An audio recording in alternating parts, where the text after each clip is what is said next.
Bonjour, donc là on va voir un petit exercice assez simple sur le schéma de Bernoulli. En fait, le but c'est de savoir répondre aux questions du type quelle est la probabilité d'obtenir au moins un succès sur les n répétitions lors d'un schéma de Bernoulli.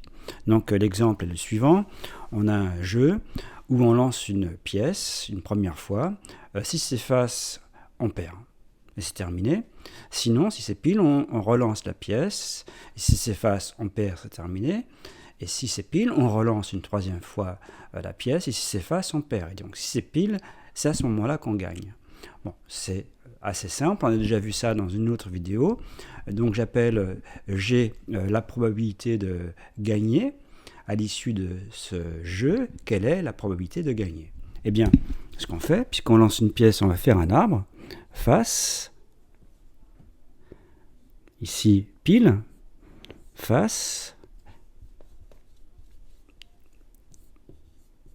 pile, face. Alors ici, vous voyez, le réflexe c'est de faire un arbre complet, mais là justement l'exercice est fait de telle sorte que l'arbre n'est pas complet.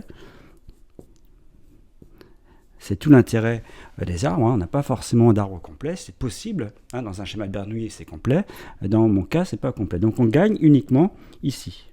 Donc c'est cette situation-là où on gagne. J'appelle G l'événement, on gagne. Donc normalement, si on rédige, on devrait mettre ici des indices pour bien indiquer que c'est la première fois, ou la deuxième, ou la troisième, et on pondère cet arbre par des probabilités. Donc il y a un demi, un demi, un demi. Bon. Et donc la probabilité de gagner à ce jeu, eh bien on fait le produit, c'est cette situation, P1 et P2 et P3. Alors on pourrait dire P1 puis P2 puis P3, ou P1 inter P2 inter P3, eh bien c'est le produit. Donc la probabilité de gagner, c'est à ce jeu, c'est 1/8. Bon, ça c'est en général ce genre d'exercice où il y a toute une problématique au départ, et dans cette expérience aléatoire, on isole un événement. Et c'est cet événement-là qui sera le succès après dans le schéma de Bernoulli. Alors maintenant, on répète ce jeu n fois de suite, de façon indépendante. Et ce qu'on veut, c'est calculer le nombre de fois où on gagne à ce jeu. Donc on va prendre la loi de x, où x est le nombre de fois où on gagne quand on joue n fois de suite à ce jeu. Eh bien, la loi de x, c'est la loi binomiale de paramètre n, puisqu'il y a n répétitions, et la probabilité de succès, c'est 1/8. Bien. Soit on gagne ou pas la première fois, soit on gagne ou pas la deuxième fois, soit on gagne ou pas la nème fois. Donc on a un schéma de Bernoulli, et la loi du nombre de succès, c'est-à-dire le nombre de fois on gagne, c'est cette loi-là. Et on demande par exemple la probabilité qu'il y ait au moins un succès. Alors dire qu'il y a au moins un succès, donc ça il faut le traduire, au moins un succès, c'est dire que x est supérieur ou égal à 1. Donc c'est la probabilité de cet événement-là. Au moins 1. Alors au moins 1, x supérieur ou égal à 1, ça veut dire x égale 1, ou x égale 2, ou x égale n. Alors comment on fait ce genre de calcul? Eh bien on ne va pas faire chaque fois 1 ou 2 ou n, puisqu'on ne connaît pas même la valeur de n. Donc en général, ce qu'il faut faire, c'est passer par l'événement contraire. Parce que l'événement contraire de x supérieur ou égal à 1, c'est x égale 0. Donc ici, on va dire que c'est 1 moins la probabilité de l'événement x égale 0. L'événement contraire de x égale 0, je le mets comme ça, c'est l'événement, on met 10 guillemets pour dire que c'est un événement, c'est l'événement x supérieur ou égal à 1. Bon. Alors il faut comprendre pourquoi c'est bien l'événement contraire, puisque x c'est une variable aléatoire, les valeurs prises par x sont 0, 1, 2, 3, etc. jusqu'à n, et le contraire de supérieur ou égal à 1, c'est tout le reste, c'est bien x égale 0. Donc ça c'est bien le contraire. Donc j'insiste peut-être lourdement là-dessus, mais au moins 1, ça se gère comme ça. Et 0 succès, Bah, on connaît la formule, hein, 0 succès. Bah, normalement, on devrait dire 0 parmi n fois, alors ici 1/8 puissance 0, donc on applique la formule, hein, qui donne la probabilité qu'il y ait exactement k succès. Alors k succès, c'est k parmi n fois 1/8 puissance k fois, ici, 7/8 à la puissance n-k. Ici k égale 0, ça fait en fait ici n. Donc en fait, c'était pas la peine de faire ça, parce qu'on sait dire qu'il n'y a aucun succès, il n'y a qu'un seul parcours dans l'arbre, hein, dans le schéma de Bernoulli, où il y a aucun succès, c'est le dernier parcours, et on sait, donc ça fait 7/8 puissance n. Bon, donc on retrouve 1 moins 7/8 puissance n. Donc la probabilité qu'il y ait au moins un succès, c'est celle-ci, 1 moins 7/8 à la puissance n. Donc voilà donc le résultat. Alors, à partir de cette formule-là, au moins un succès sur les n répétitions, eh bien, on peut demander par exemple la limite. Alors on s'aperçoit que ça, c'est donc inférieur ou égal à 1, parce que c'est 1 moins un nombre positif, mais quand n tend vers plus l'infini, ça tend vers 0, donc ça tend vers 1. Quand n tend vers plus l'infini. Ça, c'est la première remarque. Donc, ça tend vers 1 par valeur inférieure. Donc, ça veut dire concrètement que plus n est grand, plus on a de chances d'obtenir au moins un succès sur les n. Alors, on peut le comprendre, hein, si on répète ça de très nombreuses fois, eh bien, on peut comprendre en tout cas que ça deviendra presque sûr, on dira, que l'on obtienne au moins un succès. C'est-à-dire, à un moment donné, on aura un succès. Concrètement, ça veut dire ça. Puis on en aura peut-être d'autres, mais on en aura au moins. Alors, ça, c'est un premier point. Alors, le deuxième point, c'est le problème de seuil, puisque vous récupérez ça. Le seuil, c'est trouver n, de telle sorte que cette probabilité, donc on pourrait la noter donc Pn, hein, Pn, puisque ici, ça dépend de n.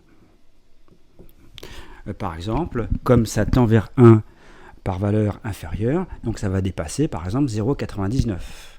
Donc, on va chercher n, la première valeur de n, à partir de laquelle, eh bien, Pn, par exemple, devient supérieur à 0,99.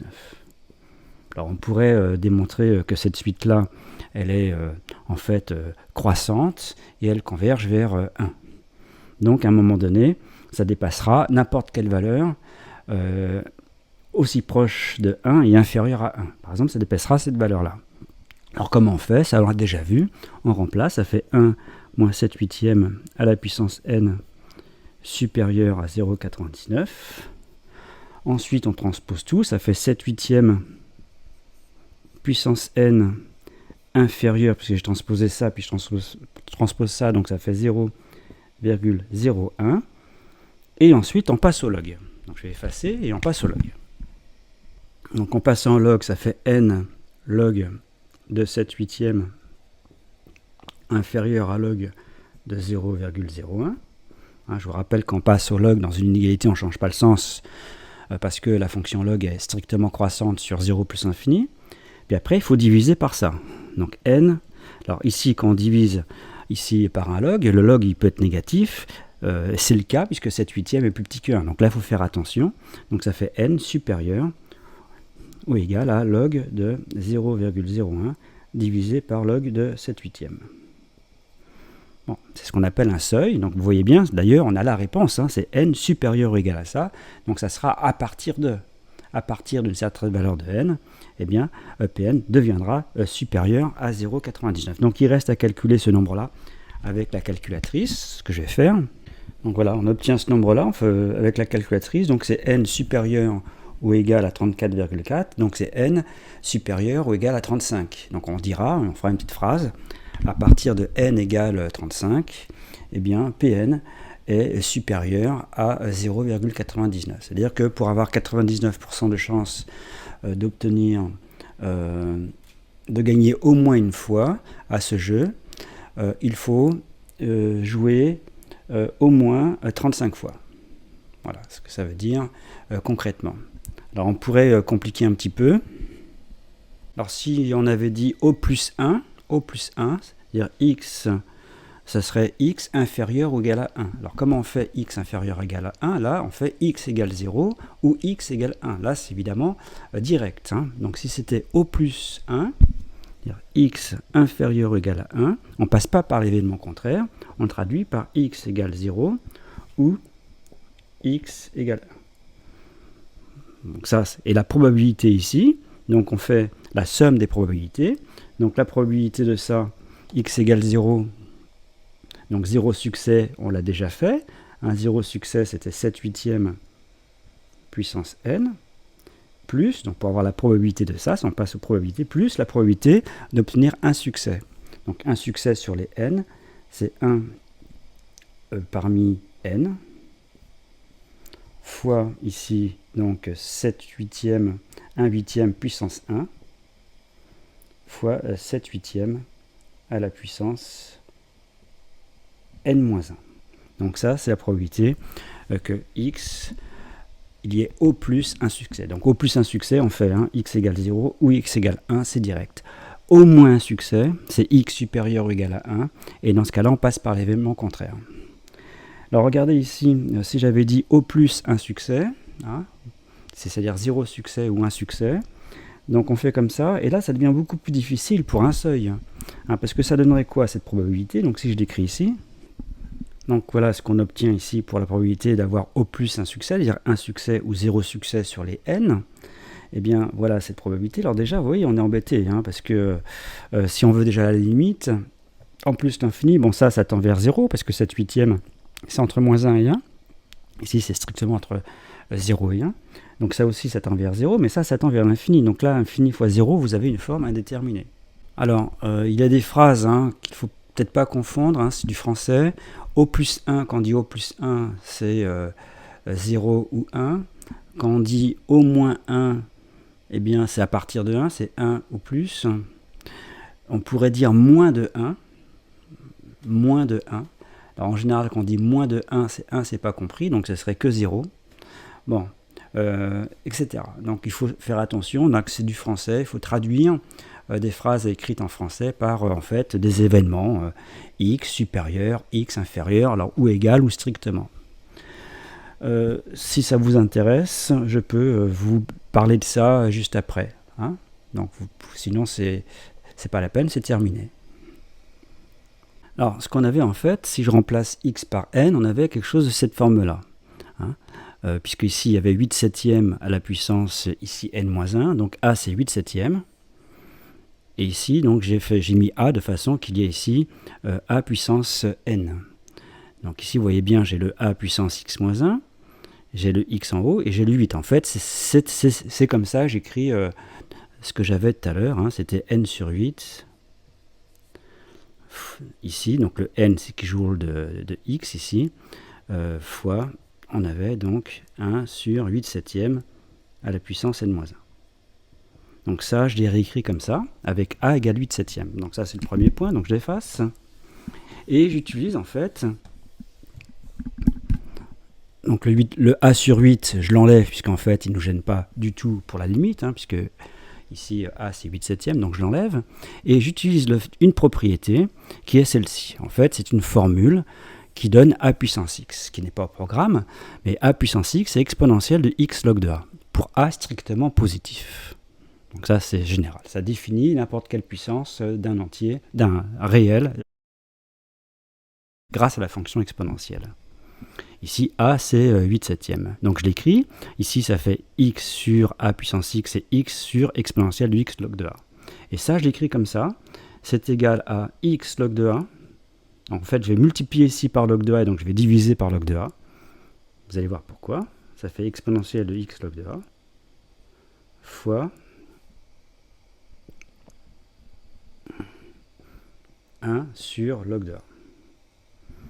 Donc ça, je l'écris comme ça. Alors pourquoi je l'écris comme ça? Parce que ça, c'est de la forme grand X sur exponentielle de grand X fois 1 sur log de a. Ou grand X, c'est X log de a. Alors maintenant, cherchons la limite quand X, petit x, tend vers plus l'infini. Alors log de a, c'est log de 8/7. Ici, a, c'était 8/7. Et comme 8 septièmes c'est plus grand que 1, log de 8 septièmes c'est donc positif. Et donc x log de a ça tend vers plus l'infini, quand petit x tend vers plus l'infini. Donc le grand x tend vers plus l'infini. Et comme grand x tend vers plus l'infini, grand x sur exponentielle de grand x ça tend vers 0. Ça c'est du courant. Donc tout ça, ça tend vers 0. Donc ça démontre bien que cette expression tend vers 0 quand x tend vers plus l'infini. Bon, ça fait appel à cette connaissance. Hein. C'est pas forcément évident. Hein.